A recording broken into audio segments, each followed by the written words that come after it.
자, 오늘 엘리엇 차트 신공 엘리엇님 모셨습니다. 어서 오십시오. 안녕하십니까. 자, 지금 부동산 가격, 특히 아파트 가격이 다시 꿈틀댄다. 97 대책 이후에 별 내용이 없다라는 생각에 사람들이 지금 아니면 아파트 또 못 사는 거 아니냐 이런 마음들이 들었는지 지금 들썩이는 곳이 몇 군데 있거든요. 네. 이거 어떻게 보십니까? 뉴스에서 보면은 문재인 시즌2다 네. 후퇴할 것이다 라고 나오는데 지금은 노태우 시즌2예요. 노태우 시즌2는 예, 뭡니까? 35년 전에 노태우 시즌2. 제가 2달 전에 방송 나왔을 때 지금 2025년 흐름이 90년, 91년에 일본과 한국에서 있었던 부동산 상투치고 빠지기 직전의 모습이랑 똑같다는 말씀 드렸잖아요. 그렇죠. 근데 그때 노태우 시즌2의 현상이 지금 나타나고 있다. 벌써 정부 정책에는 나타나고 있다. 그러니까 노태우 시즌2라는 말씀은 처음엔 좀 올라가는 듯 하지만 나중엔 결국 길게 좀 하락했다 이 말씀 그렇죠. 하는 거 예, 아니에요. 예. 근데 지금 분위기가 심상치 않은 게 노태우 정권 때 얘기는 이미 30년 전 얘기라서 네. 그걸 그 학습이 좀 잊어버렸고 네네. 지금 문재인 시즌2라는 얘기는 뭐 불과 얼마 전에 네네. 집값 폭등을 했고 네. 또 그런 것을 기억하는 사람들이 이번 정부에도 똑같이 집값 폭등하는 거 아니냐 이런 염려들을 하고 있고 또 어떤 사람들은 그걸 즐기는 분들이 있죠. 네. 그런데 노태우 시즌2라는 얘기는 지금 너무 멀었던 얘기 아닌가? 그렇게 생각하시면 안 되고요. 예. 지금 이재명 정부가 출범한 지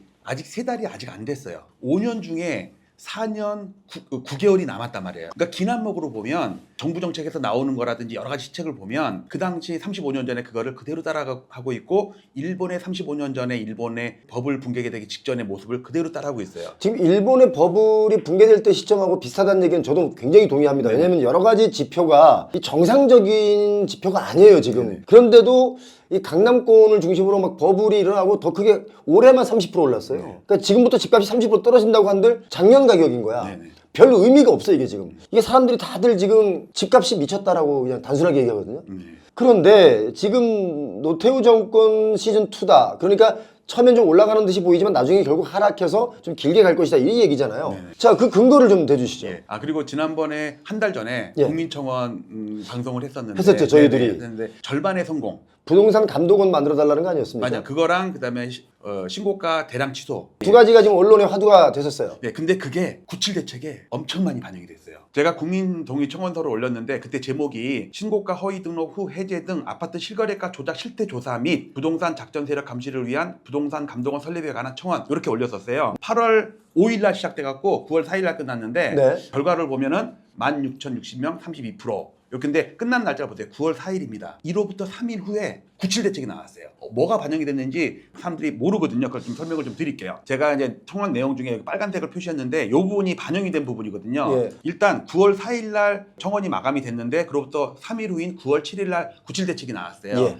내용은 주택 공급 확대 방안이지만 제가 주목한 거는 여기에 어떤 감독원 설치라든지 실거래가 조사라든지 뭐 요런 내용이 되게 관심이 들어가 있죠. 있었는데 근데 예. 잠깐만. 주택 공급 확대 방안이라고 해서 발표를 해서 97 대책을 사실 공급 대책이라고 사람들이 얘기를 하잖아요. 네. 그런데 정작 받아들이는 소비자 입장에서는 이게 공급 대책이 아니고 그냥 수요 억제 대책이다 이렇게 생각을 하고 있는 거예요. 네, 수요 억제도 많이 있고요. 저는 공급 대책 여기도 좀 이따 나오겠지만 90년 일본의 버블 붕괴가 되고 한 2, 3년 있다가 나왔던 거랑 지금 상황이 LH랑 똑같아요. 사실 요즘에 아파트 값이 뛴다고 자꾸 뉴스에 나오고 그런 데이터들이 조금씩 나오니까 많은 사람들이 집값 떨어진다더니 이게 뭐냐 라고 하시는 분들이 있는데 이거 정말 조심해야 되는 부분이 뭐냐면 일본이 자꾸 일본과 비교해서 죄송합니다만 일본이 정말 똑같이 이랬습니다. 거품이라고 얘기하는데 거품보다 더 올라가니까 이게 뭐냐 해서 또 사람들이 사게 만들고 더 올라가니까 또 이게 거품이라고 했는데 거품이 아니고 더 올라가니까 사람들이 멘붕이 왔었거든요. 그때 사람들이 패닉바잉으로 막 달라붙었는데 그러고 나서 이게 빵 터졌어요. 그러니까 이게 사실은 저희가 정확하게 언제 터진다라는 것까지 예측할 수는 없지만 너무 위험한 상황이다라는 말씀은 반드시 여러 번 드렸는데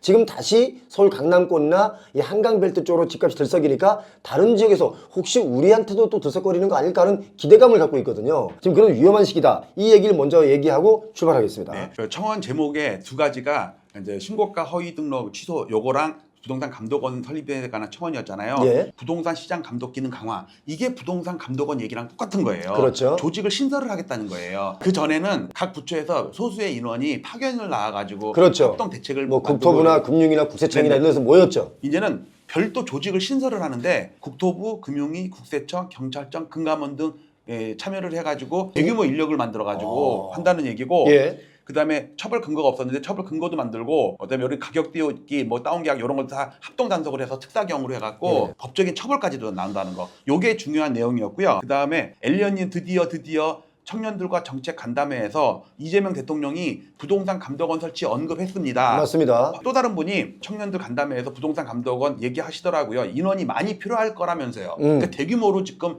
준비하고 있는 거예요. 준비하고 있는 예. 거죠. 그다음에 이번에는 불법 의심거래, 원래 신고가 허위 등록 후 해제, 이게 여기 나와 있어요. 네. 신고가 거래 요거 다 세무조사하고 법인자금 유용 이런 거 다 한다는 게 3일 후에 나온 얘기고, 그다음에 청원의 취지의 첫 번째 줄에 제가 뭐라고 썼냐면, 이번에 대량 취소한 거의 트리거가 오세훈 서울시장이 2월 12일 날 토지거래 허가구역을 갑자기 해제하고 한 달 있다가 다시 재지정하방 이런 난리를 치면서 대량으로 거래가 터지면서 허위 거래가 많이 취소가 됐거든요. 예.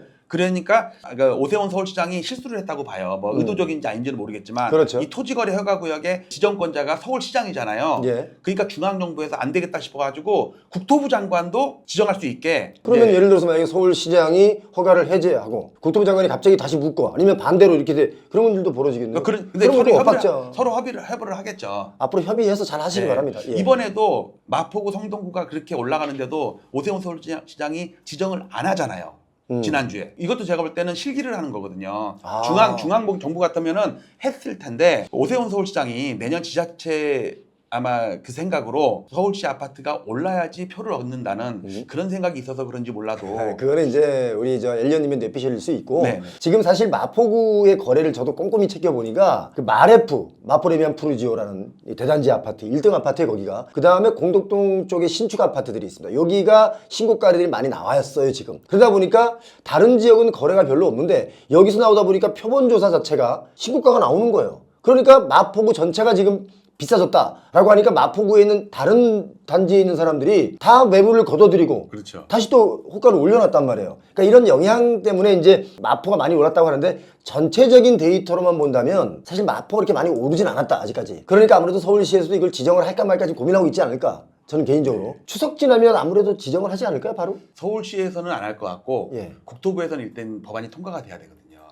아직 시간이 좀 걸려요. 아직 국회 소위에도 아직 올라가지도 않은 상태라서 시간이 좀 걸릴 것 같아요. 근데 97 대책 나오고 나서요, 뉴스에 이런 게 나왔어요. 뭐라고요? 연합뉴스인데, 부동산 감독원 신설, 국토부 장관이 토구역 지정, 국민청원에 나왔던 내용을 그대로 반영이 된 거라고 저는 생각을 해요. 네네. 그다음에 이제 청원 내용 중에 보면은요, 실제 계약서를 썼었는지, 그리고 실제 계약금은 주고받았는지 의심스럽다, 조사해야 된다, 이런 얘기가 나왔는데, 97 대책에 계약서 및 입금 증빙자로 제출 의무화. 이거 참 이거 정말 의무화해야 되는 게 예를 들어 그냥 계약서를 안 쓰고도 신고가 거래 할 수 있어요. 그러니까 그리고 예를- 취소됐다고도 거짓말 할 수 있는 거고요. 그러니까 예를 들어서 표 대표님이랑 저랑 짜고서 예. 표 대표님의 옛날 초등학교 동창 여자친구가 뭐 부동산을 하고 있어요. 그럼 같이 가가지고 계약서도 하나도 안 쓰고 뭐 형님 집을 전자등록을 하는 거예요. 그 다음에 보름 정도 있다가 뭐 전화번호 잘못 썼으니까 그걸 수정을 해요. 취소하면 또 돼요. 그 다음에 보름 있다가 또 또 수정을 해. 그래갖고 6개월을 그렇게 10번을 해도 누가 하나 제재를 못 해요. 그렇지. 그동안은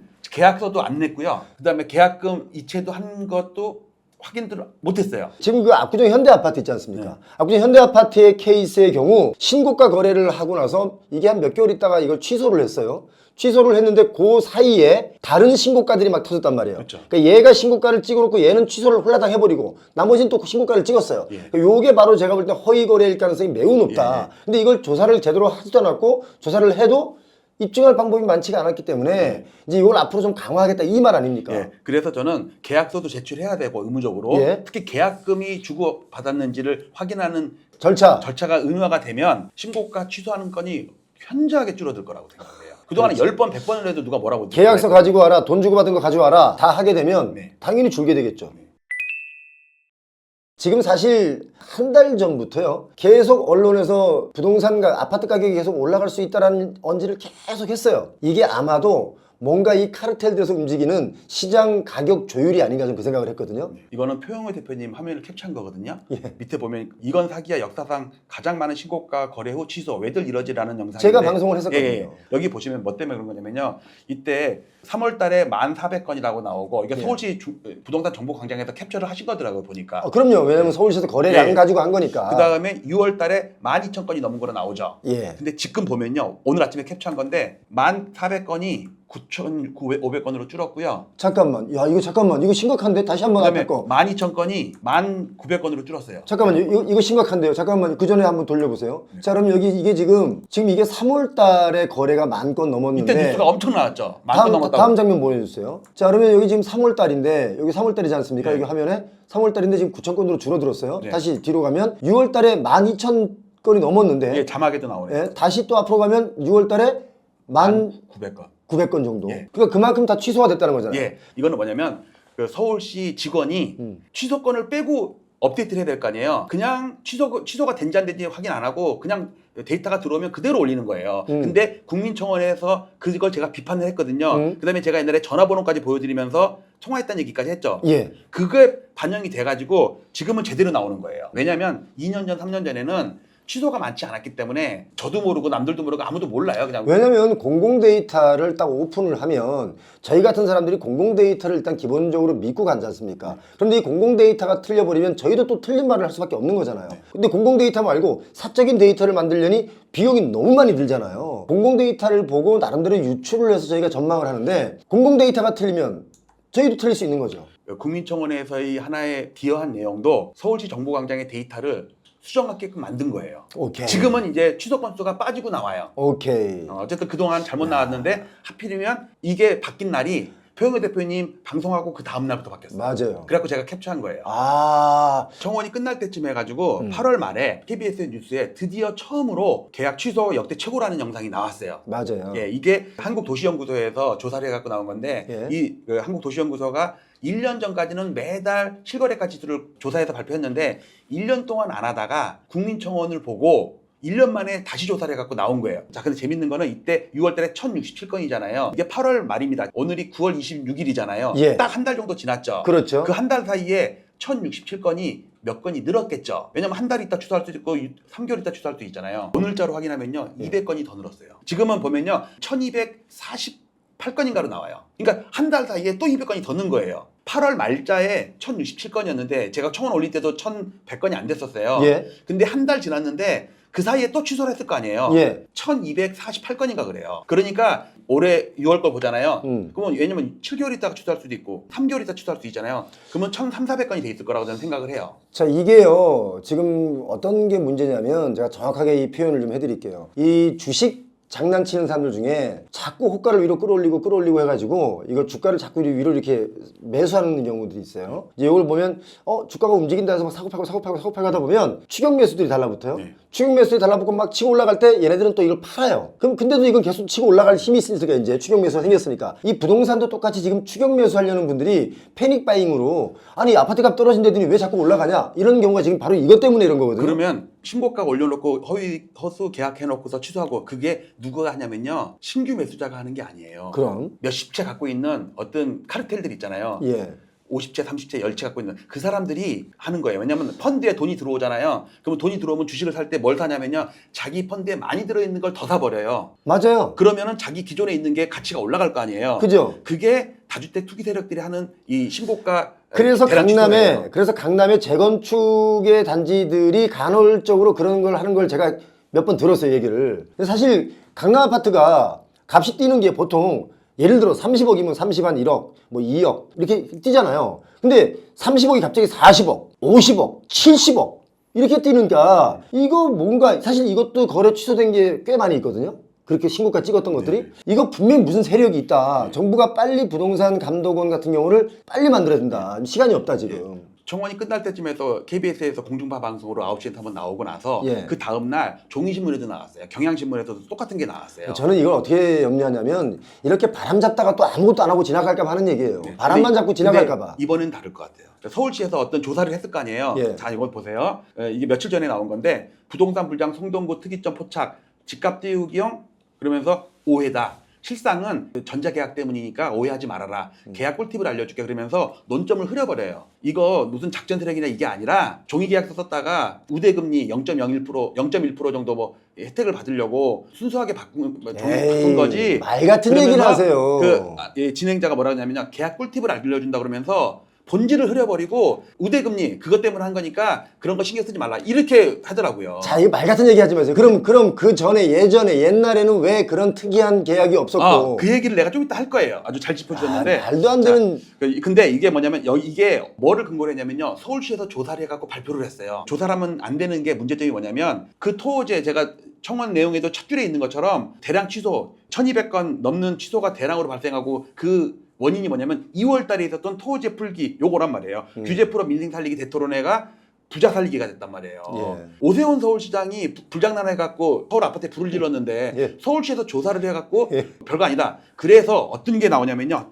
국토부 장관이 토호제 허가를 지정할 수 있게 이번에 반영이 된 거고요. 제일 첫 번째 줄에 있잖아요. 오세훈 서울시장이 갑작스러운 토호제 지역 해제. 요게 청원의 첫 줄이었단 말이에요. 예. 서울시 지자체잖아요. 예. 지자체가 자기네 관할구에서 벌어진 일, 그것도 자기네 서울시장이 불장난한 꼴이 돼버렸는데 화재 감식반을 외부 사람이 해야 될 거 아니에요. 우리 기업체도 외관법이라고 그렇지. 국민회계사가 다 조사를 하는 거 아니에요. 네. 자, 그래서 딱 보니까 어떤 나왔냐면요. 기사가 나왔는데 보세요. 반년새 7배로 늘어난 계약 취소, 정부 집값 띄우기 기획조사 나선다. 정부예요. 예. 서울시가 아니고. 예. 서울시 너 가만히 있어. 자, 어떤 내용이냐면요. 보세요. 국토교통부가 조사를 하는 거예요. 서울시가 조사를 하는 게 아니고 왜? 서울시에서 조사를 했더니 전부 면피예요. 별 문제 없으니까 오해하지 마라. 그 대신 내가 꿀팁 알려줄게 그러면서 논점을 그냥 전자계약하면 금리 낮춰준다는 그걸로 호도를 해버리는 거예요. 서울시에서는. 그러니까. 그래서 국토교통부에서 조사를 했는데 한국도시연구소에서 분석한 걸 보면요. 6월달 1067건이 취소가 돼가지고 평균치보다 10배 가까이 늘었는데 네. 특히 여기서 강남 3구에서 취소된 건의 36% 취소될 때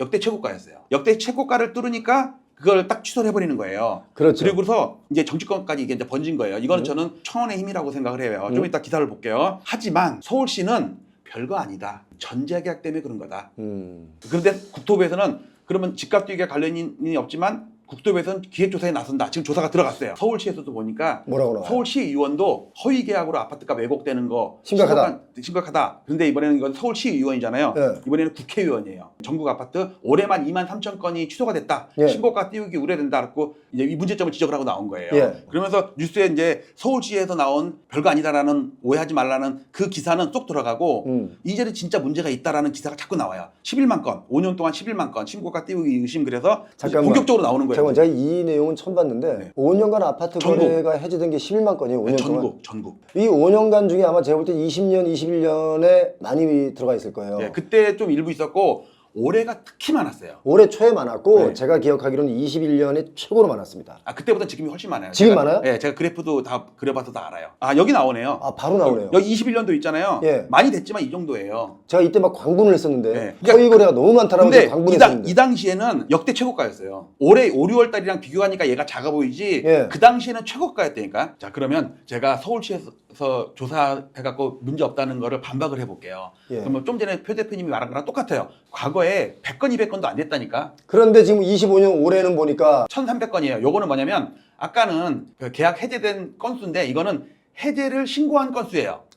그러니까 월요일 날 계약을 했는데 목요일 날 취소할 수도 있고 금요일 날 취소할 수 있잖아요. 예. 요거는 제가 요걸 되게 의미 있게 보는데 언제 취소했냐 이거예요. 계단식으로 쫙 오르죠. 왜냐면 아파트가 오를 때마다 취소가 더 느는 거예요. 왜? 한 달 전, 보름 전에 이제 신고가를 올렸는데 보름이나 한 달 있다가 누군가 또 쫓아와서 더 높은 걸 살 거 아니에요. 그러면 내가 금요일 날 취소하는 거예요. 그러니까 올라갈 때마다 취소가 더 느는 거예요. 그게 요 계단식이에요. 그러니까 취소 건수랑 취소를 신고한 건수랑 예. 조금 모양이 다른데 저는 이거를 되게 중요시 보거든요. 서울시에서는 그 전자계약 때문에 그런 거니까 별거 아니다. 오해하지 말아라. 그러는데 제가 세 가지로 반박을 해볼게요. 일단 그러니까 시간상의 문제, 공간상의 문제, 돈의 문제 세 예. 가지를 할 건데 요거는 네. 뭐냐면 그러면 올해 전자계약 때문에 취소하고 단순한 실수가 많았다 그러면 작년이나 재작년에는 왜 실수도 안 하고 이거 시간상의 문제예요. 그렇죠. 그러면 서울에서 작년도 재작년도 이렇게 늘었어야 되는데 왜 올해만 이렇게 늘었냐 이거예요. 말이 안 되죠. 앞뒤가 안 맞죠. 특히 그러니까. 서울에서는 평상시보다 11.7배가 늘었거든요. 갑자기 는 거 아니에요. 이거 6월 달에 거만 보는 거예요. 거래 취소가 11배 늘어났을 때 이때 당시 반포 쪽의 아파트 값이 30% 올랐어요. 예. 일시적으로. 예. 아니 진짜 솔직히 이거 말이 됩니까? 자, 이게? 자, 서울에서는 가장 많이 취소되고 그렇게 불 붙고 많이 오른 데가 어느 구겠어요? 25개구 중에. 강남 서초, 아니에요. 성동구예요. 성동구. 예. 성동구 취소량이 이렇게 많았습니까? 보세요. 제일 위에 거는 성동구거든요. 예. 24배. 모르세요. 23년, 24년 보면요.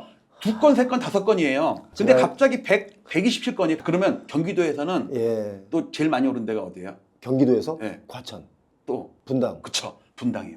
분당은요 28배예요. 28배. 뭐야 장난이야 인생이. 보세요. 이게 뭐야 이게. 예를 들어 23년도에 보면요 6건, 3건, 8건 이래요. 그래요. 근데 오늘 142건이에요. 많이 오른 데일수록 취소 건수가 많아 있는 거예요. 많이 올라서 취소가 된 게 아니라 취소를 많이 했기 때문에 오른 거예요. 그러니까 취소를 도구로 이용한 거죠. 그렇지. 펌핑. 다주택 투기 세력들이 자기네 집값 올리려고 따라와봐라 하면서 올려버린 거예요. 자, 그런데 문제가 뭐냐. 바로 이런 것 때문에, 이런 현상 때문에 사람들은 여기에 다 속아서 지금 집값이 뛰고 있으니 나 빨리 집 안 사면 안 되겠어라는 또다시 패닉바잉이 붙는다. 이게 지금 문제라는 거 아닙니까? 그래서 저는 서울시에 되묻고 싶어요. 작년, 재작년에는 왜 단순한 실수도 없었고 전자계약도 줄었고 근데 올해만 그랬냐 이거예요. 그거는 자, 무르나 많아. 자, 이거는 시간상의 문제입니다. 예. 자, 이번에 공간상의 문제를 보여드릴게요. 예. 자, 요거는 뭐냐면 17개 시도입니다. 예. 자, 그러면 서울에서 그렇게 갑자기 집중적으로 취소가 많이 됐으면 부산, 대구, 충청남도도 비슷하게 늘었어야 될 거 아니에요. 왜냐면 똑같은 조건이잖아요. 그렇죠. 전자계약서로 하면 0.01% 뭐 얼마의 이자를 좀 내려준다. 이 조건은 전국적으로 똑같을 텐데. 그럼 충청도 사람들이 혜택을 받을 거 아니에요. 그렇지. 근데 왜 다른 데는 취소권이 그대로고. 17개 시도 중에 서울은 아까 11.7배. 11.7배였잖아요. 충청북도는요 1.3배예요. 거래가 늘었으니까 당연히 취소가 늘긴 하죠. 그렇지. 근데 얼마나 늘었냐면 1.3배밖에 안 늘었어요. 작년에 10개였으면 이번에 13개란 얘기죠. 예. 그런데 서울은 11.7배예요. 1.3배에 거의 10배가 더 많아요. 그렇지. 경상북도, 충청도. 자, 이번에는 그러면 예. 전국 17개의 시도는 그렇다 치고 예. 이번엔 서울 25개구를 보자 이거예요. 성동구가 그랬으면 도봉구도 그래야 되고 은평구도 그래야 될 거 아니에요. 당연한 거죠. 잘 보면요. 성동구는 24배라고 그랬잖아요. 은평구 5.7배, 종로구 4.7배, 도봉구 4.8배예요. 전체적으로 지금 저 장난을 쳤는데 특히 성동구에서 많이 쳤다. 예. 여기 지금 성남 분당의 경우도 28배인데 양주시나 동두천시, 이천시, 안성시, 파주시 이런 데도 있지만 이런 데는 장난을 좀 덜 친 거고 여긴 성남 분당은 많이 쳤다 이거잖아요. 예, 지금. 예. 다른 지역은 그렇게 안 됐는데 왜 서울 특히 뭐 성동구나 이런 데는 10배, 20배가 늘었는지 해명을 해보라 이거예요. 6년 동안 서울 아파트에 14,430건의 전체 취소를 가지고 날짜를 계산해봤어요. 그 14,400건을 다 분류를 해봤거든요. 예. 그랬더니 당일 취소한 거는 2.4배, 그러니까 340건. 그 다음날 취소한 게 341건.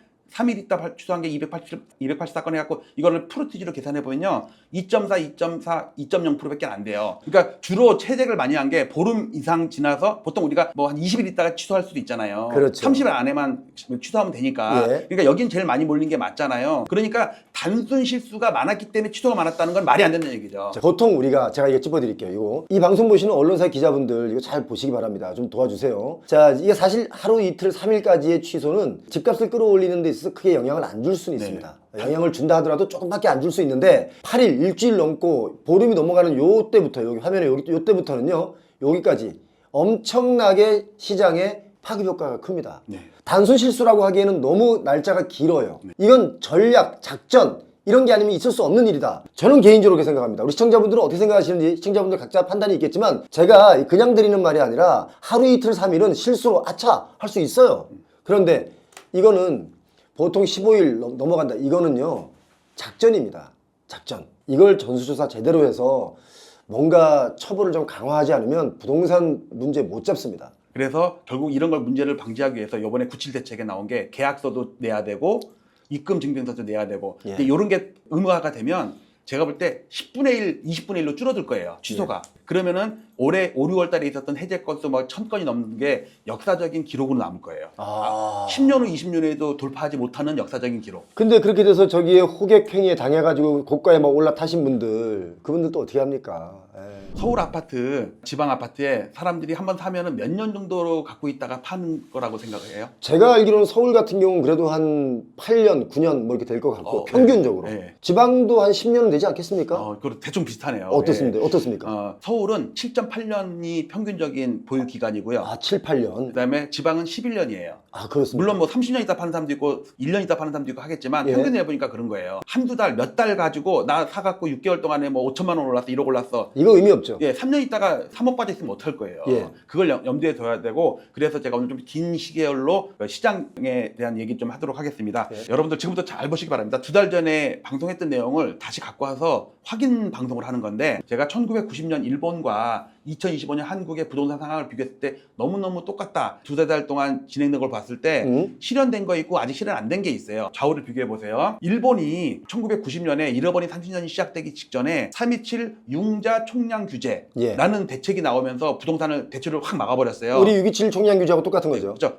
우리는 총량 관리예요. 그러니까 일본은 융자라고 그러고 우리는 대출이라고 그러고요. 예. 일본은 규제라고 그러고 우리는 관리라고 그랬어요. 근데 327 대책 나오고 나서 시장이 곧장 빠진 게 아니라 어떤 가속도 관성의 법칙이라는 게 있을 거 아니에요. 10월까지 오른 다음에 빠졌어요. 그렇죠. 지금하고 똑같네요. 지금도 우리 627 대책 나왔지만 관성의 법칙 쌓고 호가는 계속 오르고 뭐 신고가도 나오고 있잖아요. 예. 그 다음에 일본의 총리는 가이유였고 우리는 노태우였고 지금은 이재명입니다. 근데 그 당시에 폭력단 신법이라는 게 나와가지고 야쿠자와의 전쟁을 벌였고요. 예. 노태우 대통령은 범죄와의 전쟁을 일으켰습니다. 예. 폭력단 신법은 범죄와의 전쟁을 벤치마킹해서 만들었다고 신문에 나오더라고요. 예. 근데 제가 그 당시에 투기와의 전쟁을 할 것이다라고 전망을 했는데 지금 하고 있어요. 기사에도 나왔어요. 지금 하고 있습니까? 네, 하고 있어요. 용어도 그대로예요. 자, 좀 이따 볼게요. 노태우 대통령이 종토세를 도입을 했어요. 예. 지금은 종부세죠. 예. 근데 일본에서는 종토세를 배워가가지고 그때 제가 신문 기사 보여드렸을 거예요. 예. 지조라는 대책을 소지세를 처음으로 만들었어요. 치죠. 네, 근데 지금은 토지 공개념이라는 걸 할 것 같다. 1, 2년 안에. 그때 지금 긴 시계열이다. 1, 2년 안에 할 것 같다. 그런데 이게 드디어 시작하고 있어요. 토지 공개념을요? 예, 그 얘기를 제가 2달 전에 했는데 벌써 시작이 됐어요. 제가 네. 하는 거 얘기하는 것보다 신문 기사를 캡처한 걸 보여드릴게요. 잃어버린 20년이 진행되어 있는 초기에 예. 일본에서는 은행 대출 규제를 압박을 위해서 BIS 8% 비중을 맞추라고 그랬거든요. 예. 이거는 뭐냐면 위험 자산 대비 자기 자본 비율을 8%로 맞춰야 된다는 게 그거예요. 그러니까 은행에서 돈이 만약에 100이 있다. 그럼 그중에 8이 내 돈이어야 된다. BIS 비율이에요. 네. 위험 자산 대비 8%는 내 돈이 있어야 된다. 그렇지. 그러니까 35년 전 일본에서 BIS 8% 대출을 막았다면 이재명 정부에서는 위험 가중치 25%를 할 것이다라고 제가 그때 2달 전에 말씀을 드렸었거든요. 지금 이건 어떤 의미죠? BIS랑 같은 건데 BIS의 분모가 위험 가중치예요. 25%는 뭐냐면 부동산에 대출해 줄 때는 지금은 15%의 위험 가중치를 두거든요. 그걸 25% 올릴 것이다라고 그랬는데 이게 또 시작이 됐어요. 그 정도로 뭔가 더 조이고 있다 이거죠? 예. 근데 요 위험 가중치 이게 RW라는 거거든요. 얘가 알고 보면 BIS의 분모예요. 그 35년 전에 일본 공급 얘기를 좀 해보면요. 예. 버블이 생성될 때는 연간 136만 채의 공급이 있었는데 예. 버블이 터지고 나서 주택 가격이 폭락을 하는데 오히려 공급이 더 늘었어요. 근데 노태우 대통령 때도요. 부동산이 꼭지치고 빠질 때 일기 신도시 이게 공급이 되면서 부동산 폭락을 더 가속화시켰었거든요. 맞아요. 그런데 지금 이재명 정부는요. LH가 그동안은 땅만 팔았잖아요. 지금은 직접 시행을 하게 돼 있어요. 예. 그렇죠. 바뀌었잖아요. 그러면서 가격 파괴 열풍이 올 거라고 제가 생각을 했었어요. 일본이 그랬거든요. 가격 파괴 열풍이라는 게 믿기지가 않을 거예요. 근데 일본이 그랬었어요. 일본은 91년에 전국 상투였고 우리나라는 3개월 후에 상투 쳤는데 우리나라 지금 서울 아파트나 전국 아파트나 2021년 10월이 상투라는 건 누구나 다 알잖아요. 예. 지금 성동구가 올라가고 마포구가 올라가고 해도 전국 상투는 변함이 없어요. 이미 4년 전에 상투를 쳤어요. 예. 그 당시에 동경이나 지금의 서울이나 보면요. 쌍봉인데 동경은 13년 상승한 다음에 상투를 쳤거든요. 예. 근데 우리는 2013년 박근혜 때부터 올랐다고 생각을 하면 지금 12년째예요. 12년 상승, 13년 상승. 그러니까 어쩌면 올해 내년까지는 좀 상승 기운이 있을 수 있지만 또다시 하락 기운이 그게 상수다 이거죠. 길어질 수 있다. 예. 아. 전국적으로는 외봉인데 수도는 쌍봉이었어요. 동경도 쌍봉이었고 우리나라도 지금 쌍봉을 만들러 막바지 국면으로 올라가고 있는데 지금 쌍봉 생겼어요, 서울은. 예, 지금 생기고 있어요. 예. 오른쪽 봉우리 만들고 있는데 일본은 3년짜리 쌍봉이고 우리는 4년짜리 쌍봉이에요. 이거를 갖다가 확인을 좀 해보겠습니다. 예. 일본의 니혼 게이자이 신문입니다. 예. 90년 3월 27일 날 부동산 융자 총량 규제라는 대책이 나오면서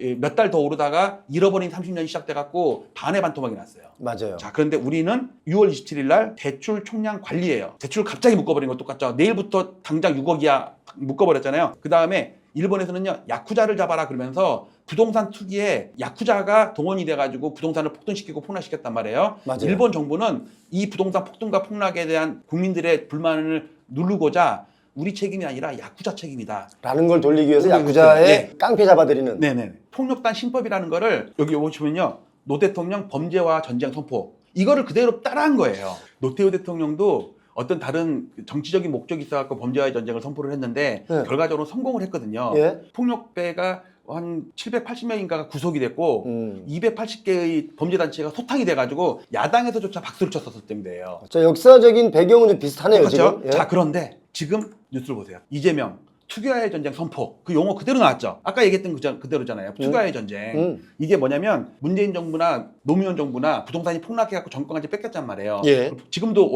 부동산이 오르니까 불만도 많겠죠. 자, 그럼 나중에 하락을 하게 되면 또 하락했다고 또 불만이 불만이 있을 거 아니에요. 자, 근데 이게 정부의 잘못도 뭐 조금 있겠지만 주된 요인은 작전 세력, 투기 세력, 갭투기. 거기로 포커싱하기 위해서 예. 또 거기로 포커싱을 해야 되니까 결국은 투기자를 잡는 일에 전력할 것이다. 네, 그래서 그 사전 빌드업 과정으로 며칠 전에 나왔던 주식 투기 작전 세력들 있잖아요. 예. 투탕, 뭐 천억 이런 거. 예, 패가망신하게 예. 만들겠다. 자, 그럼 패가망신을 했어요. 그러면 사람들은 그럴 거예요. 야, 왜 주식만 왜 잡아들이냐? 부동산도 잡아들여라. 그러면은 그래? 그러면은 부동산 감독원 만들어야겠네. 인원도 엄청 필요하겠네. 예. 그게 다 저는 빌드업하는 과정이라고 생각을 하는 거예요. 근데 부동산 감독원이 필요한지 그래서 이번에는 서울시 가만히 있어. 국토부가 조사할 거야. 저는 이번에 국토부가 조사를 하면요. 대대적인 어떤 결과물이 나올 거라고 생각을 해요. 일본이 토지세 신설했다고 했잖아요. 지조. 90년 그 이후에 일본이 부동산 버블이 터질 때 그 예. 요인 중에 하나가 일본이 토지세를 신설을 해가지고 세금을 엄청 걷어들였거든요. 그렇죠.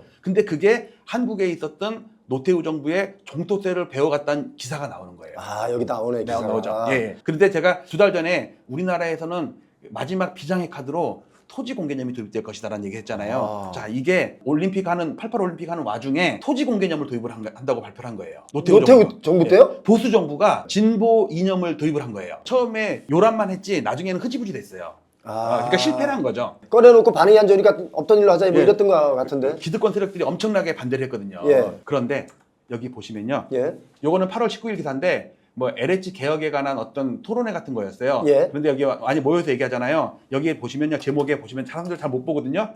토지 공개념 학자와 토론회. 벌써 시작이 된 거예요. 벌써 빌드업 하고 있는 거라고요. 예. 부동산을 많이 갖고 있는 사람들이 그렇지. 가장 두려워하는 게 토지 공개념이에요. 그래서 이재명 정부를 좀 반대하는 게 있었죠. 예. 근데 이재명 정부는 할 것 같아요. 벌써 출범한 지 2달밖에 안 됐는데 토지 공개념 학자와 토론회 주로 세종대학교에 분포되어 있거든요. 그 사람들이 벌써 모이기 시작했다는 얘기는 제가 2달 전에 이재명 정부의 마지막 비장의 카드는 1, 2년 안에 토지 공개념을 도입할 것이다.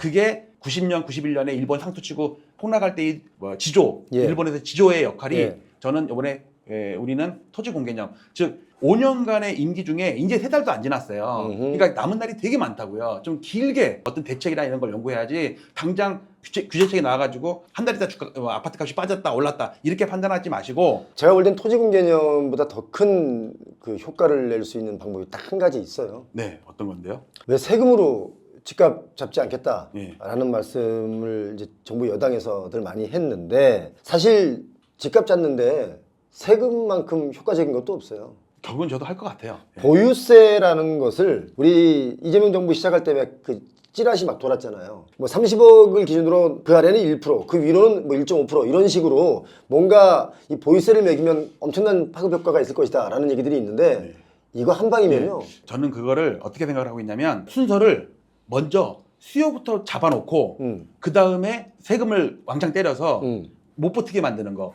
근데 문제는 사줄 사람이 많으면 못 버티는 사람이 버틸 수가 있잖아요. 근데 사주는 사람이 적어져 버리면 대출을 막아버리고 사줄 사람이 없으면 버티려는 사람이 못 버틴다고요. 그러면 일본처럼 폭락 오겠죠. 네. 저는 그럼 그래서 폭락 옵니다. 이재명 정부는 겉으로는 하락도 안 바라고 상승도 안 바란다고 하지만 저는 폭락을 머릿속에 넣고 있다고 생각을 해요. 그거를 좀 이따 또 다른 기사를 보고 말씀드릴게요. 아니 그러면 그쪽에서 뭔가 눈치가 빠르신 정치권에 있는 분들은 먼저 자기 집 팔려고 막 지금 난리 나지 않았을까요? 근데 이제 3개월 지났다니까요. 그리고 제가 노태우 시즌2라는 얘기 했잖아요. 예. 토지공 개념도 노태우에서 나온 거고 예. 그 다음에 투기와의 전쟁 이것도 노태우 때 나온 거고 예.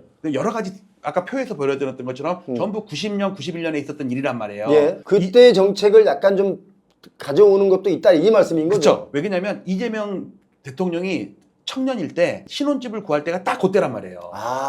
그러니까 머릿속에 그냥 고등학생 때도 아니고 뭐 40대 때도 아니고 결혼을 해야 되는데 전셋집 구하려고 얼마나 전전긍긍했겠어요. 그러니까 머릿속에는 그 당시 청년일 때 가장 주택에 관한 관심이 많았을 때의 기억이 영원히 안 잊혀졌을 텐데 예. 그때 대통령이 노태우 대통령이었고 그때 대책들이 지금 다 그대로 복사돼 갖고 진행되고 있다고 보는 거예요. 그래서 지금이 문재인 시즌 2가 아니라 노태우 시즌 2다. 네. 문재인 시즌 2처럼 막 계속 계속 올라가는 게 아니라 초기에 잠깐 반짝였다가 반짝이다가 노태우 시즌 2처럼 이렇게 내려갈 것이다. 네네. 이 말씀이 그렇죠. 예. 그러면 재밌는 사실은요. 제가 요 기사를 보고 깜짝 놀랐는데 요 누군지 아시겠어요? 얼굴을 문재인 씨 아닙니까? 그렇죠. 노태우 대통령 강남이죠. 예. 이재명 정부 첫 주중대사의 노태우 아들 노재현. 이재명 대통령 머릿속에는 1991년에 그 시점에 많은 게 박혀 있어가지고 내가 보수 정부의 대통령을 존경한다면 노태우 대통령이다라고 생각을 하고 있을 것 같아요. 그래서 토지공 개념도 도입을 하고 혼자만의 생각인 거죠? 예.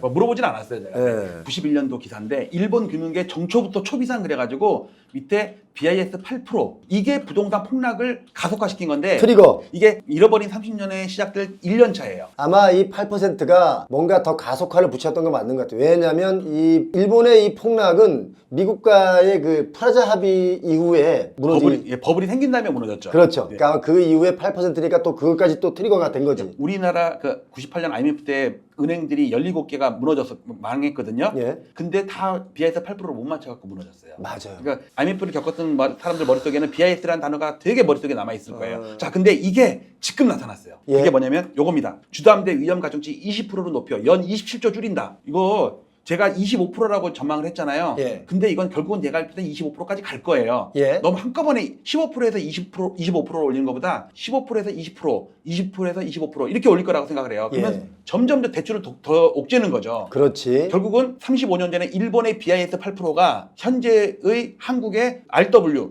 위험 가중치 20% 이거로 지금 투영이 되고 있다고 보는 거예요. 그다음에 94년도입니다. 잃어버린 30년 시작되는 4년 차예요. 그런데 여기에 일본 기사를 보면요. 일본 주택업계 가격 파괴 돌풍 값 40% 내려. 10억에 보통 공급하던 거를 6억에 공급하는 거예요. 그러니까 지금 비싸게 공급하는 이 가격이 더 안 떨어진다라고 말하는 사람들이 있는데 일본 보세요. 떨어졌잖아요. 네. 폭락을 했는데 더 폭락을 시킨 거예요. 얘네가. 그렇죠. 자, 이게 저는 LH 건이라고 봐요. 40%까지는 안 되겠지만 나중에 가서 이제 몇 년 있다가는 LH랑 현대건설이랑 싸운다니까요. 나중에? 경쟁, 가격 경쟁을 한다니까요. 원가를 더 낮추고 하니까 민간업체도 안 팔리면 할 수 없이 낮출 거 아니에요. 그래서 저는 계속해서 LH 얘기를 계속 했던 거거든요. 2달 전에도 LH가 직접 그 시공사가 돼야 된다. 땅만 팔지 말아라. 그러니까 이제 우리나라는 30년 전에 일본처럼 그렇게 뭐 급격하게까지 갈지는 예측하기 어렵겠지만 요즘에 그 부동산 가격 특히 아파트 가격이 점점 그 아파트가 고급화되고 있잖아요. 층간 소음도 줄여야 되죠. 뭐 안전도 해야 되죠. 그러다 보니까 공사비가 올라가는 건 있겠지만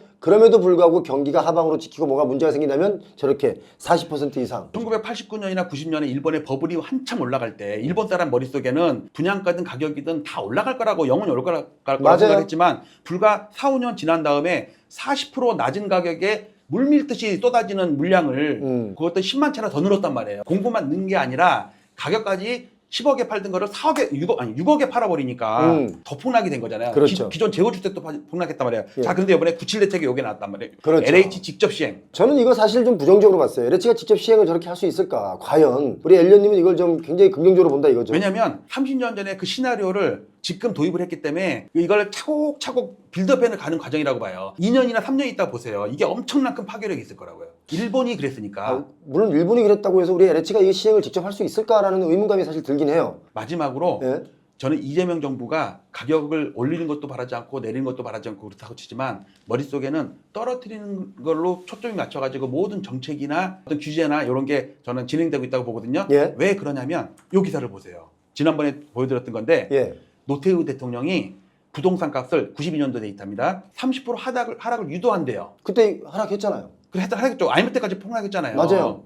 그러면서 우리나라에서 그 부동산을 좀 잡혔다. IMF 때. 물론 효과는 김영삼 대통령이 봤지만 그 정책이나 시책이나 공급이나 이런 게 일기 신도시나 이런 게 전부 노태우 대통령 때 나온 거거든요.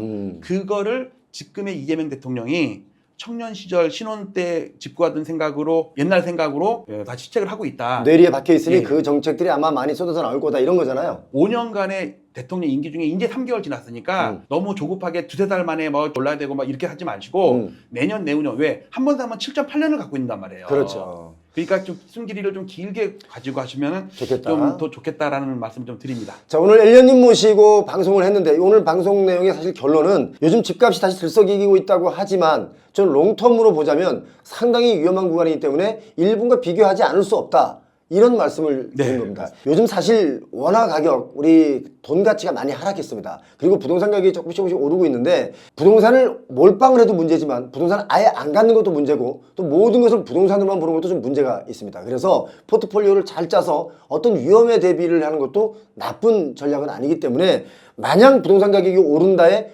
베팅하지 않으시기 바랍니다. 표 대표님, 요즘에 강남 3구나 마용성 쪽에 불장이 붙어가지고 패닉바잉 줄 서서 집 사고 한다는데 좀 그거에 대해서 어떻게 생각을 하세요? 요즘에 언론에서 하도 그 얘기를 하다 보니까 사실 뭔가 불장이 붙을 만큼 사람들이 부동산 중개소에 와서 혹시 집 나온 거 있어요? 이렇게 물어보는 사람들이 좀 늘은 건 있다고 해요. 그런데 저는 그걸 어떻게 보냐면 하도 그 거짓말하는 신고가들을 찍고 취소하고 하는 일들이 있다 보니까 이게 뭔가 자꾸 집값을 들썩이게 만드는 세력이 있지 않느냐. 그리고 그런 것들이 뉴스에 자꾸 다루다 보니까 사람들 심리가 요동치고 있다. 저는 이렇게까지만 알고 있는 겁니다. 지금 현재. 우리나라 언론사가 특히 예. 경제지의 대주주가 건설사가 되게 많아요. 아, 당연히 알죠. 언론에서 너무 공급자 측면, 건설사 측면 예. 이쪽에 포커싱이 돼가지고 소비자가 아닌 대주주의 입장에서 기사를 쓰는 게 많은 것 같아서 그게 조금 안타깝습니다. 네. 그런데 좀 전에 표 대표님이 말씀하신 것처럼 강남권과 한강벨트가 일부 지역은 급등하는 거는 맞는데 서울시 전체적으로는 그렇지가 않아요. 아직까지. 좀 반대되는 것도 많고 예. 특히 지금은 2008년 서프라임 세트 있었잖아요. 예, 예. 그 직전이랑 너무너무 똑같아요. 그리고 지금은 사람들이 불장이라고 하고 패닉방이라고 하는데 예. 저는 쌍봉의 막바지 국면이라고 생각을 해요. 진짜 강남에 60, 70 어르신들이 거기에 3, 40년 갖고 있던 아파트를 팔고 있단 말이에요. 그런데 한강벨트에 사는 사람들은 3040 경험이 적은 사람들이 막 사고 있어요. 산전수전, IMF 겪고 리먼 사태 겪고 그런 경험이 많은 사람들은 팔고 있는데 3040 경험이 없는 사람들은 영원할 것 같은 이 상승에 대한 기대 심리, 그다음에 과한 평가 예. 이런 것 때문에 너무 그 패닉바잉을 하고 있는데 정말 위험한 거거든요. 대학을 갈 때 예. 모의고사를 가요, 쪽지 시험으로 가요, 수능 점수로 가요. 수능 점수로 가죠. 그렇죠. 그럼 수능 점수가 진짜죠. 그렇죠. 모의고사는 그야말로 모의적으로 대충 파악을 하는 거잖아요. 추세를 같은 그렇죠. 거를. 내 능력을 한번 테스트해보는 게 모의고사지. 뭐. 그러면 아파트 가격은 계약서 쓴 가격이 중요해요. 부동산 사장님들이 입력하는 부동산 동향, 호가 요게 진짜예요. 진짜 계약서 쓰는 게 계약서 중요하죠. 그럼요. 자, 그러면 우리나라에서 3대 지수가 있는데 부동산은 월간 동향 지수, 예. KB 월간 동향 지수, 예. 국토부 실거래가 지수. 자, 여기서 어느 게 진짜예요? 국토부 실거래가 그렇죠. 국토부 실거래가는 이거 실거래가니까. 계약서를 갖고 파악을 하는 거잖아요. 예. 자, 근데 8월 달에 하락한 거로 나왔어요. 8월 달에? 예. 그럼 뭐야? 지금 오르고 있다는 건 뭐야? 그러니까 9월 달은 오를 수도 있는데 8월 달에 잠정 지수가 하락한 거로 나왔다니까요. 근데 어느 신문에도 그게 안 나와요. 저는 매일 데이터를 분석을 하니까 빨리 파악을 했지만 제 데이터도 6월 달 이후로 최고점들은 거의 정체가 돼 있거든요. 예. 물론 평균적으로 올라가는 것도 있지만 이 자료는 7월 달 데이터인데 9월 15일 날 매 15일마다 2달 전 거에 실거래가 지수가 나오거든요. 집계하는데 시간 걸리니까 7월 달께 확정치가 나오고 여기에 부록으로 8월 달은 잠정치라고 해서 30일의 신고 기간 중에 앞부분 보름 것만 가지고 예. 잠정치를 나오고 한 다음에 그 다음 달에는 확정치로 바뀌겠죠. 여기 아파트 매매 실거래 가격지도 전월 대비 증감률이 나오는데 서울입니다. 서울에는 5개 생활 권역이 있어요. 자, 근데 여기 보시면요. 7월 달 거는 검은색으로 해갖고 확정치가 나오는데 8월 달에 잠정치라고 나와요. 예. 자, 서울이 마이너스 1.03이에요. 동남권이 마이너스 마이너스 1.4예요. 1.4예요. 동남권이니까 강남구, 송파구, 강동구 이쪽 아니에요? 맞아요. 예. 근데 다른 데도 다 마찬가지인데 특히 동남권이 많이 빠졌죠. 특히 서울이 마이너스 1%예요. 예. 하락했다는 얘기 한마디도 안 나오죠. 그러니까 모의고사가 계속 올랐어요. 표 대표님이 시험을 봤는데 예. 매달 모의고사 봤는데 올랐어요. 근데 수능을 봤더니 반토막 났네. 그러면 대학교 갔는데 문제가 생길 거 아니에요. 그렇죠. 뭐가 진짜냐 이거예요. 실거래가가 진짜예요. 동향조사가 진짜예요. 실거래가 얘가 진짜란 말이에요. 이런 단점은 있어요. 이거는 앞에 보름치만 가지고 잠정치를 내기 때문에 오케이. 우리가 아파트가 상승할 때는 월 초에는 예를 들어서 10억이면 월 말에는 10억 5천이 될 거 아니에요. 그러니까 나중에 신고한 게 가격이 더 높아요. 보통은 상승장에서는. 그러니까 낙폭은 마이너스 1%가 아니라 마이너스 한 0.3이나 0.4 정도로 신고가 될 것 같아요. 왜냐하면 제 경험상 마이너스 0.3, 0.4 이렇게 돼 있으면요. 확정치는 플러스나 보합으로 나온 때가 많아요. 아. 그러니까 하락할 때는 잠정치보다 더 실제치가 낮게 나오고 이해했습니다. 상승장에서는 잠정치보다 실제치가 더 높게 나와요. 예. 지금은 상승장이었기 때문에 서울 아파트가 마이너스 1%라고 해도 실제로는 다음 달에 나오는 데이터는 아마 마이너스 0.3 정도로 나올 그렇죠. 거예요. 결론은 뭐냐면 마이너스는 피할 수가 없다 이거죠. 그렇죠. 확정치는. 근데 이 얘기는 아무 데도 안 나와요. 근데 그 전에는 실거래가 지수도 매달 15일 날 발표될 때 나오거든요. 이게 진짜니까. 이게 수능 점수고 학력고사 점수인데 그렇죠. 맨날 모의고사 점수나 동향 조사를 보고 우리가 판단할 수는 없다. 예, 요걸 갖다가 그래프를 그려보면 이렇게 됩니다. 5개 권역이 있다고 그랬잖아요. 예. 오른쪽에 있는 게 이제 서울 아파트 전체적인 거고 서부권, 도심권, 동부권, 서남권, 동남권 예. 이렇게 돼 있는데 여기 보시면 서부권은 은평, 서대문, 마포 이쪽입니다. 7월 달에 하락했다가 8월 달에는 보합으로 나와요. 그러니까 여기도 벌써 마포구 막 맨날 오른다고 현재 보합이라 이거죠. 그렇죠. 왜냐면 은평구는 어떻게 되냐는 거예요. 은평구 못 올랐다니까. 그렇지. 그러니까 같이 합쳐서 봐야 되는데 내가 사고 싶은 마포구의 마레프만 보고 거기는 올랐으니까 전반적으로 올랐다고 생각을 하고 못 사서 큰일 났다니 이렇게 그렇지. 생각할 거 아니에요. 자, 도심권은 7월까지 올랐다가 8월 달에 점점치가 마이너스로 나와요. 그 다음에 동부권은 노도강 금강구 쪽이거든요. 예. 여기에 성동구, 광진구 엄청 올랐죠. 노원구는 빠진 건 어떡하고 도봉구 빠진 건 어떡하고 8개 구를 합쳐야 될 거 아니에요. 그 다음에 서남권은 영등포구, 양천구, 강서구입니다. 금강구도 있어요. 예. 여기도 8월 달에 잠정치가 빠진 거로 나와요. 영등포구 많이 오르고 목동 아파트 많이 오르는데 뭔 소리냐? 강서구나 금강구 이쪽에서는 빠진 것도 있단 말이에요. 그다음에 동남권인데 여기는 강남 3구랑 강동구까지입니다. 제일 많이 올랐죠. 정고점도 많이 돌파를 했고. 올랐어요. 근데 예. 8월 달에 아까 봤듯이 마이너스 1.4%로 나와요. 근데 뉴스에는요. 요즘에 강남구에서 신고가 나왔다는 얘기 거의 뉴스였고 맨날 마포구 신고가, 성동구 신고가만 나오죠. 근데 강남구가 지금 무너지고 있거든요.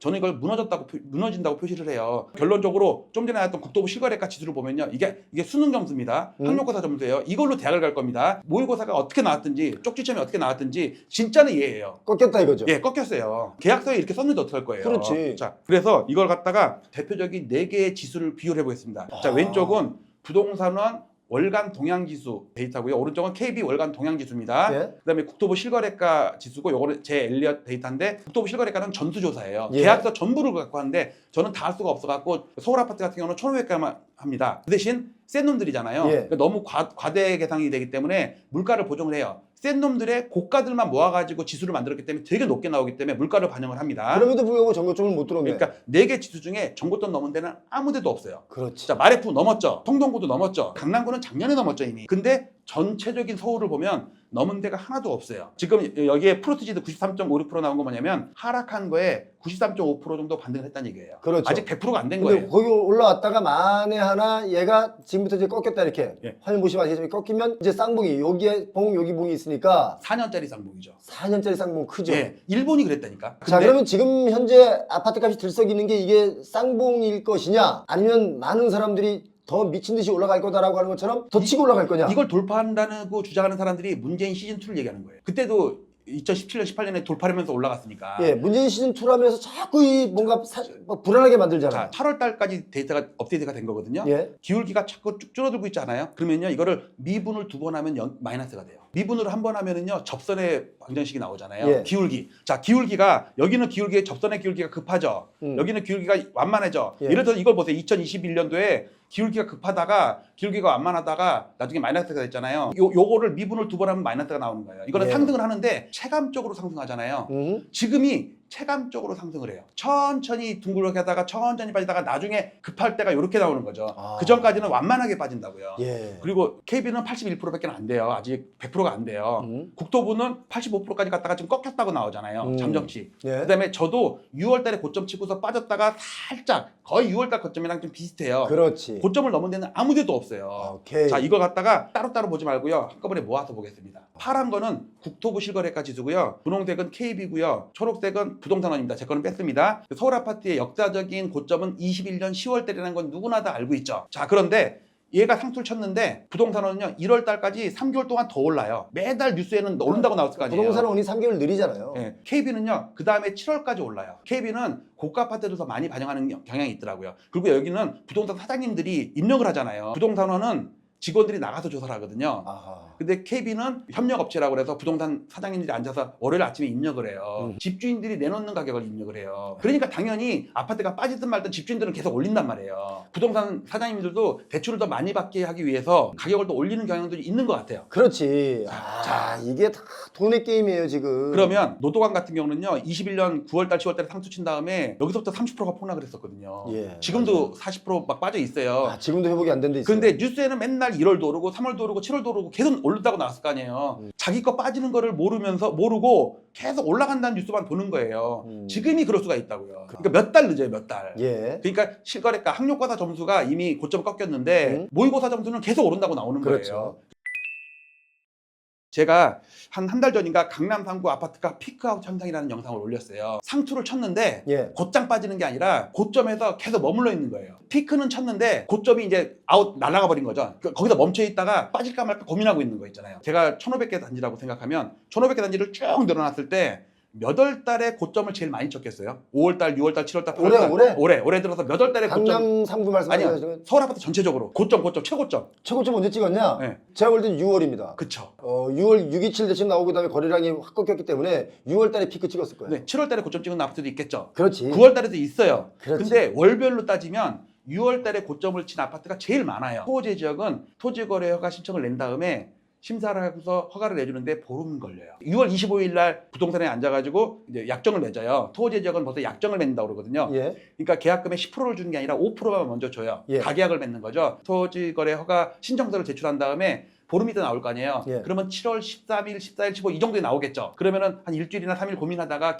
본계약을 쓸 거 아니에요. 예. 그러면 7월 한 20일에 계약이 되면은 예. 그 가격은 7월 달 게 아니라 6월 달 거잖아요. 그렇지. 계약만 늦게 한 것뿐이지. 강남구 보면요. 7월 26일이에요. 8월 달도 오르고 9월 달도 오른다는데 얘는 계속 빠져요, 지금. 7월 달 이후에 지금 강남 아파트 값은 빠지고 있다. 예. 물론 한두 개의 그 신규 아파트, 막 입주하는 아파트들에 대해서는 좀 오를 수 있지만 예. 전반적인 건 강남구가 얘가 빠지고 있다. 지금 2달째 빠지고 있는 거예요. 2달째? 다행히 서초구는 야금야금 오르고 아직은 올라요. 그리고 송파구는요 7월 13일날 상투 친 다음에 급락했다가 다시 야금야금 올라왔고 전고점 넘을까 말까 고민하고 있어요. 3개월 전에 고점을 넘은 상태는 아니잖아요. 자, 용산구도 보세요. 용산구는 8월 4일이에요. 떨어지고 있습니다. 지금 4개 구만 봐도 이렇습니다. 서울 25개 구에 동이 몇 개 정도 있을 것 같아요? 서울 전체예요? 서울 전체 25개 구에 적어도 10개 동이 있으면 250개, 500개? 460개 정도 돼요. 460개가 있습니까? 그중에 아파트가 있는 동은 390개 동이에요. 그러면 그 동 중에 13년 연속 오른 게 최장으로 오른 거거든요. 예. 중간에 한 번도 안 빠지고 13년 연속 상승. 혹시 아파트 값이 현대 아파트입니까? 그죠? 그렇죠. 거기밖에 뭐 그렇죠. 거기밖에 없죠. 왜냐면 네. 거기는 뭐 빠진 적이 없으니까. 예. 만약에 국내 유일 13년 연속 상승했던 강남구 시총 2위인 압구정동이 무너지면 어떻게 될 것인가라는 영상을 올린 적이 있는데 압구정동 7개 단지거든요. 시가총액이 거의 90%가 넘어요. 그러니까 1데이터를 가지고 시가총액 지수를 만들었는데 일별로 월별로는 빠진 적이 많이 있지만 월간 연간으로 바꿔보면요. 위에 거는 월봉이고 밑에 게 연봉이거든요. 예. 월간으로는 한 2달 빠진 적도 있지만 그렇죠. 이걸 연간으로 보면 여기 파란색이 하나도 없죠. 이거 보세요. 13년부터 시작을 해갖고 예. 중간에 진동폭은 작지만 지금까지 13년 연속 올랐어요. 일본이 74년 5.1 쇼크 때 폭락한 다음에 예. 올랐는데 90년까지 13년 연속 올랐어요. 13년 오른 다음에 폭락을 했는데 그래서 저는 이것도 하나의 의미가 있지 않을까. 근데 만약에 압구정 현대아파트가 무너지면 강남이 무너지면 송파구, 서초구 같이 무너지고 마포구, 성동구도 의미가 없다라는 생각이 들어서 예. 이걸 좀 깊게 공부를 했는데요. 여기 보시면은 개별 아파트 동지수를 만들었는데 예. 강남구가 야, 8월 진짜 달도 하락, 9월 달도 하락입니다. 강남구에 14개 동 중에 9개를 동을 만들었는데 예. 보시면요. 대치동이 2달 연속 마이너스예요. 대치동이 압구정도 두 달 연속 마이너스예요. 그 다음에 역삼동은 이번 달 마이너스예요. 요거를 그래프로 보면요. 대치동입니다. 9개 단지고요. 14,200세대인데 2달째 빠지는 거 보이세요? 7월 달이 고점이에요. 이 7월 달도 알고 보면 6월이 고점인 거죠. 아까 실거래가 신고 그렇죠. 때문에. 그 다음에 압구정동을 보면요. 낙폭은 적지만 6월 달이 고점이에요. 얘는. 3개월 동안 그 고점을 못 넘고 2달째 살짝 빠지고 있어요. 그래 그동안- 이게 지금 6억 대출이 커요. 예. 그러니까 나가는 게. 저는 627 대책의 주 목적은 초고가 아파트들을 전기 코드로 뽑아버린 거예요. 아궁이의 땔감을 뺀 거야. 빼버린 거예요. 예, 예. 근데 아직도 다른 지역은 아궁이에 있는 가마솥이 뜨겁잖아요. 열이 안 식어요. 나중에 그게 식으면 여파가 온다 이거죠. 그러면 대치동에 있는 아파트 9개랑 압구정동에 있는 7개랑 비교를 해보면 여기 보시면 대치동이 2달째 빠지고 압구정도 2달째 빠졌는데 여기 보시면 음마아파트 이번 달 빠졌어요. 3.4%나 폭락을 했어요. 그러니까 8월보다는 9월 달이 가격이 떨어졌다. 네, 뉴스가 안 나오죠. 뉴스에 안 나와요, 이런 거는. 이번 달은 거래가 없지만 한보 아파트는요, 6.9%나 폭락을 했어요. 레미안 대치팰리스도 이번 달 소폭 하락했어요. 그다음에 압구정동을 보면요, 신현대가 제일 단지수가 크거든요. 예. 이번 달은 거래가 없지만 지난달에 4.6%나 폭락을 했어요. 서울 25개구를 조금 설명을 드릴 필요가 있는데 25개구 중에 시가총액 1위는 강남구라는 건 다 아시겠죠. 동별로 보면요. 제일 1등은 잠실동 엘리트가 있으니까 거기는 3,000대에서 5,000대에 이르잖아요. 시가총액 1등인 동은 잠실동이고 그다음 순서대로 반포, 대치, 서초동, 압구정동, 잠원동인데 오늘 주제가 대치동이랑 압구정동이거든요. 예. 방금 말한 게. 그래갖고 이 강남구 14개 동 중에 1, 2등을 보면요. 대치동이랑 압구정동이에요. 특히 압구정동은 평균 단가가 70억이에요. 이 상태에서 좀 전에 봤던 것 중에 일단 대치동이랑 압구정동이랑 봤는데 자, 놀라운 차트를 보여드릴게요. 예. 여기서 세 개 단지 아까 얘기했던 것처럼 대치동의 1등이 음마, 그 다음에 한복, 그다음에 압구정에서는 신현대 이 세 개 단지를 1데이터를 보여드릴게요. 오늘까지 업데이트한 겁니다. 요겁니다. 야, 이 차트가 이게 뭐야 이게? 이거 2년치예요. 그러면 지금 음악 꺾였고, 음악 시연대 꺾였고, 꺾였고, 예. 대치한복 꺾였고, 예. 많이 꺾였네 지금. 이 부분 말씀하시는 이 부분, 예. 이 부분 화면에 요 위에 상단 부분 여기 꺾였잖아요. 압구정 신현대는요 거래도 여러 건 됐어요. 계속 거래될 때마다 폭락해요. 나머지는 그러면 다 하락 안 한 게 아니라 2달, 3달 동안 거래가 한 건도 없어요. 압구정 현대 예. 7개 단지 중에 거래된 거는 두세 개 단지인데 나머지 5개는 거래가 안 되기 때문에 안 빠지는 거지. 근데 호가들은 전부 직전 거래보다 낮아요. 만약에 그게 거래가 되면은요 하락한 거래로 신고가 될 거 아니에요. 그렇지. 그게 더 문제인 거죠. 지금 상황이 우리나라 상황이 또는 전 세계 상황이 2007, 8년에 있었던 리먼 사태, 서프라임 사태 있잖아요. 예. 그때 직전이랑 너무너무 똑같아요. 그때 제일 먼저 꺾인 데가 강남구부터 꺾여요. 노도강 금강구는 계속 올랐거든요. 2007년, 8년, 9년 강남 아파트 특히 음마 아파트 많이 하락했어요. 그렇죠. 예. 30% 40% 하락했죠. 예. 그리고 다시 반등하는 척하다 또 떨어지고, 예. 반등하는 척하다가 또 떨어지고 그랬었어요. 그 당시에 올랐던 노도강의 역할을 지금은 한강빌트가 하고 있고요. 강남구가 그 당시는 처음에 살짝 꺾였다가 나중에 급락을 했는데 지금 강남의 대치동과 그 압구정동이 지금 그 상황인데 그래서 저는 제2의 서브라임 사태의 패턴이다 지금.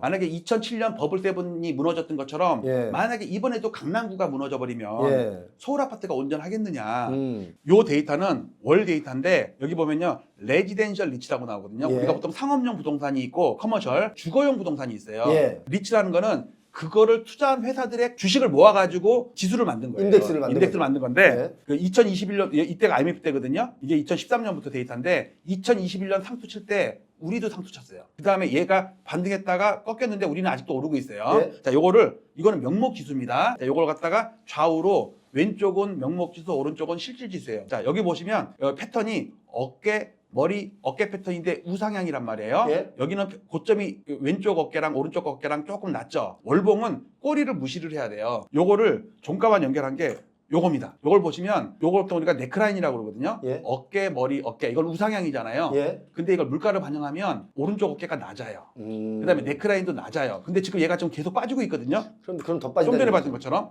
만약에 얘가 이거를 무너져 버리면 물론 연말이나 내년 초에 무너져 버리면 더 폭락이 올 수가 있는 거예요. 요거는 좀 전에 거는 리치였고 이거는 이제 주택가격 지수입니다. 케이스 실러 지수라고 예. 유명하잖아요. 예. 그게 우리나라 국토부 실거래가 지수랑 똑같아요. 케이스 실러 지수도 실거래가 지수고요. 2달 정도 늦게 나와요. 근데 이 왼쪽에 있는 거는 89년, 그러니까 한 35년 데이터입니다. 요때가 서프라임 사태 때입니다. 그 대신 명목 지수예요. 자, 오른쪽은 실질 지수입니다. 물가를 감안한 거예요. 자, 2006년에 20년이 지났잖아요, 지금. 2006년 고점보다 2026년이니까. 근데 20년 동안 물가도 올랐겠죠. 20년 전에 주택을 사가지고 지금 갖고 있었다 그러면요. 그 사람은 본전이에요. 왜? 여기 보세요. 물가 대비. 예, 물가로 나누면 20년 고점이나 지금 고점이나 똑같은 거예요. 그러니까 결국 돈의 가치가 하락한 거 아닙니까? 그렇죠. 그러니까 이게 어떤 의미를 두는 거냐면 기술적으로는 막 최고치, 사상 최고치를 막 가고 있지만 예. 실질적으로는 못 가고 있는 거예요. 그렇지. 그러면 근데 거기다가 좀 최근에 꺾이고 있어요, 이거. 이게 되게 위험한 거거든요. 위험하다. 예. 그래서 우리 거랑 한번 비교를 해볼게요. 예. 그러면 왜 위험한지를 말씀을 드릴 텐데 아까 봤던 것처럼 부동산원, KB, 국토부 실거래가, 실거래가 데이터인데 요거를 한 화면에다가 합쳐서 볼게요. 한 화면에 보면요, 요겁니다. 요거는 2005년부터 파란 거는 국토부 실거래가, 빨간 거는 제 데이터고요. 분홍색은 KB 동향지수, 이거는 부동산원 동향지수입니다. 2021년도에 상투 칠 때 저도 같이 상투 쳤거든요. 근데 KB는 7월까지 오른 거로 나와요. 부동산원도 1월까지 오르다가 그 다음에 빠진 거로 나와요. 자, 그런데 요 데이터랑 미국이랑 비교를 할 건데 요게 미국의 좀 전에 봤던 케이스 실러 지수, 실질 지수고요. 요거는 레지덴셜 리치입니다. 같이 본 거예요. 예. 리치는 데이터가 2013년부터밖에 없습니다. 요거를 합쳐 볼게요. 요 방금 전에 봤던 우리나라 4개 지수랑 미국의 2개 지수랑 합치면 어지럽다. 어지럽죠. 그러니까 따로따로 예. 설명을 드리면 예. 제 빨간 데이터는 물가를 감안했기 때문에 이때가 버블 세븐이 터진 거거든요. 미국은 2006년 2월 달에 상투를 쳤는데 우리나라는 2006년 11월에 상투를 쳤어요. 같이 비교를 하면요. 8개월 정도 시차가 발생을 합니다. 예. 미국도 약간 쌍봉인데 올 초에 고점을 찍어서 슬슬 빠지고 있어요. 리츠도 빠지고 있어요. 예. 근데 우리는 오르고 있죠. 아. 그러니까 8개월 정도 시차를 뒀더라고 과거에도. 그렇죠. 그래서 이거 합쳐보면 미국 까만 케이스 진료에도 빠지고 있고 리츠도 빠지고 있는데 이제 우리 거만 빠지면 되는 건데. 지금 국토부 우리 거 4개는 다 올라가 있잖아 지금. 국토부 다 실거래가나 KB 부동산은 다 오르고 있는데 물론 최근 들어서 국토부 실거래가나 제데이터는 정체가 돼 있습니다. 예. 살짝 꺾이려거나 이게 7, 8월, 8, 9월 정도에 고점치고 얘 뒤따라서 빠지면 이런 사태가 나타날 수 있다는 그렇죠. 얘기예요. 엄청나게 하락하는. 그래서 제가 제2의 서프라임 사태가 날 수도 있다. 아. 직전과 너무너무 데이터가 좀 똑같다. 자, 까만 거는 동경의 쌍봉 명목 지수입니다. 이게 잃어버린 20년이에요. 그다음에 여기서부터 10년을 옆으로 기었어요. 그렇죠. 최근 들어서 한 5년은 반등을 했죠. 근데 사람들은 일본 지금 오른다는데 그러는데 20년 빠진 다음에 지금 오르는 거예요. 제가 아까 그 얘기하려고 했어요. 서브프라임 때 2007년 뭐 이럴 때 대치동의 음마아파트가 가격이 많이 하락했었어요. 그때 하락했던 가격보다 지금은 더 많이 올라 있잖아요. 그러니까 사람들이 뭐라고 얘기하면 것 봐라. 아파트 가격은 결국은 우상향한다. 그렇죠. 갖고 라고 있으면 얘기하는데 그때가 20년 전입니다. 20년 전과 비교해서 그때보다 올랐지라고 말하면서 우기면 전 세계에서 도대체 안 오른 건 뭐입니까? 안 오른 건. 그리고 4, 5년 동안 3, 40% 빠질 때 못 네. 버티는 사람들이 많아요. 3, 4년 빠질 때 못 버티는 게 아니고 1년만 빠져도 못 버티는 분들 많아요. 그 못 버티는 분들은 뭐며 어차피 물가라는 게 상승하고 올라가면 시간이 10년, 20년이라면 당연히 재화의 가격이 올라 있는데 그걸 가지고 역사적으로 떨어진 적이 있냐? 맞냐? 일본 사람들이 네. 그 봐라 갖고 있으면 올랐지 그래갖고 30년 동안 물려있는 사람들 많아요. 요 데이터를 마지막으로 좀 설명을 드리면 예. 요게 잃어버린 이게 20년이거든요. 이게 1990년이고 이게 2005년까지 2, 30년을 계속 빠졌었는데 예. 여기를 좀 확대를 좀 해보면 이렇게 보시면 요 까만 거는 정고점을 살짝 넘었습니다. 예. 지금이 딱 요 상태예요 우리가. 아. 넘을지 안 넘을지는 모르겠지만 아직은 못 넘어 있어요 우리. 강남권은 이미 많이 넘었죠. 강남은 작년에 넘었어요. 그러니까. 한강벨트는 올해 넘었어요. 예. 그다음에 노도강 금강구는 저 밑에 가 있고. 아직 안 넘었어요. 네, 요거는 물가를 감안한다고 그랬잖아요. 예. 타국이랑 비교하거나 장기 시계를 비교할 때는 물가를 반영을 해야 되거든요. 예. 파란 거는 동경의 까만 거를 물가를 반영한 거니까 당연히 고점이 낮아요. 몇 프로 낮냐면 4.9% 낮아요. 자, 근데 빨간 거는 우리나라 서울 아파트의 집금을 35년 전으로 되돌려 놓고서 같이 겹쳐본 거예요. 파란 거는 3년의 쌍봉이고 우리나라는 4년의 그 쌍봉 모양이거든요. 예, 예. 근데 우리도 지금 상황이 4.4%가 모자라요. 아. 대충 5% 비슷하죠. 일본은 3년의 쌍봉이고 우리나라는 4년의 쌍봉이라고 그래갖고 제가 대칭 축을 만들어갖고 겹쳐보면 이게 7월 달이거든요. 예. 근데 이미 6월 달에 고점을 친 다음에 빠져갖고 살살살살 오르고 있어요. 예. 물론 강남 서초는 여기에 와 있겠죠. 예. 물가를 나누더라도. 예. 근데 만약에 이게 그대로 패턴이 이어지고 1990년에 일본의 융자 총량 규제 그걸 그대로 따라하고서 나머지 것도 다 따라하고 있기 때문에 이 패턴이 진행될 가능성이 저는 아주 농후하다 보거든요. 그래서 지금 아파트값 막 오른다고 할 때 추격 매수하지 마라 이 예, 뜻이군요. 조심해야 돼요, 진짜. 2006년 서프라임 사태의 직전 패턴이랑 너무너무 똑같고 35년 전에 일본의 동경 쌍봉 패턴이랑도 너무너무 똑같으니까 지금은 쌍봉의 마지막 국면 물론 몇 달 더 갈 수도 있어요. 그렇죠. 근데 우리가 7.8년을 평균적으로 갖고 있고 어떤 사람은 20년을 갖고 있을 건데 예. 여기서 3, 4개월 오르고 7, 8개월 더 올라갔고 1억 올랐다고 그게 마냥 좋아할 일은 아니고 정말 위험한 국면이다 지금은. 아. 그걸 좀 감안하시고 과거 데이터를 좀 잘 살펴보시기 좀 바랍니다. 네. 자, 1년이 아주 그냥 열변을 토해 주셨는데 요즘 부동산 아파트 가격이 막 오른다 그러니까 불안해 하시는 분도 많이 있습니다. 사실은. 그런데 이게 불안하다 안 불안하다 아파트 값이 고점이다 아니다 이걸 떠나서 상당히 위험한 구간이고 절대 빚을 많이 내서 남들 따라 추격 매수했다가 또다시 폭락을 맞이한다면 정말 그때는 패닉이 오기 때문에 그런 일이 없도록 우리가 잘 좀 현명한 선택을 해야 되지 않냐 이런 생각을 가져봤습니다. 오늘 평호TV 엘리엇님 모시고 아주 열 강의를 들었습니다. 오늘 귀한 재료 많이 봤습니다. 고맙습니다. 감사합니다.